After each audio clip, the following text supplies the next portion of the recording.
The National Financial Ombud is committed in investing in consumer education and literacy.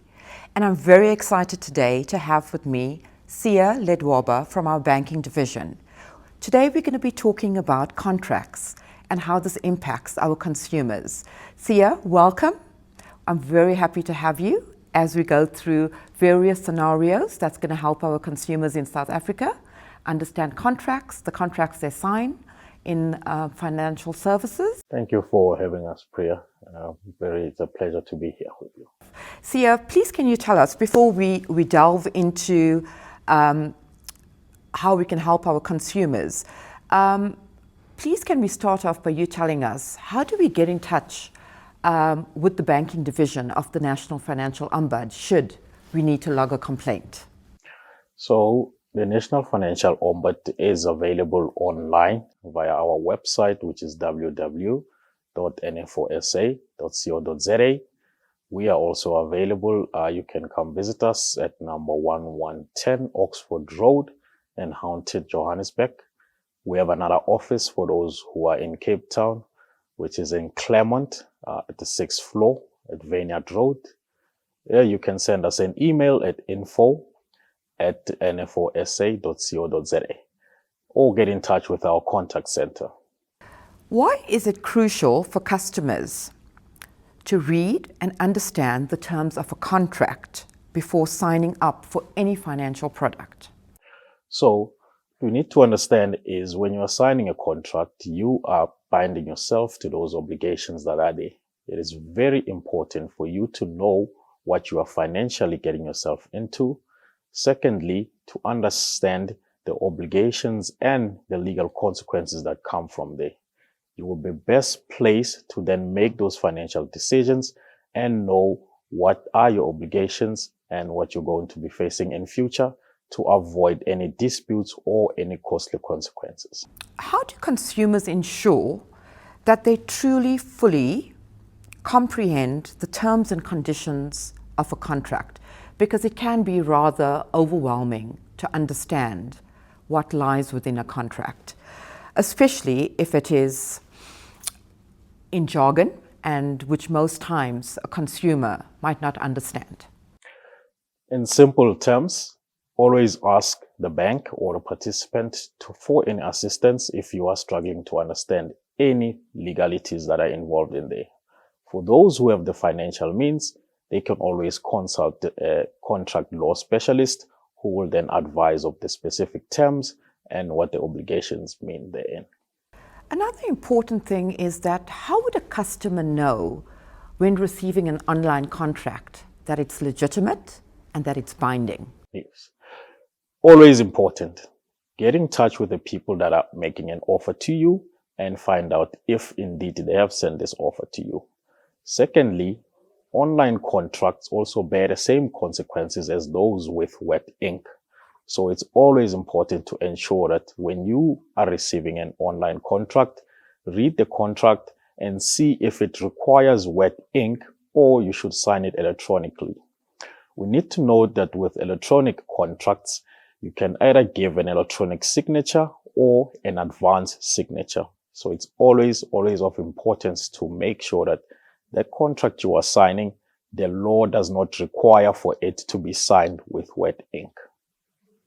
Thank you. Can you take us through the potential consequences that customers face when they don't read the terms and conditions of that contract, and what are the pitfalls that they may encounter? As I've stated, you are binding yourself to a contract. There is legal consequences that are involved there.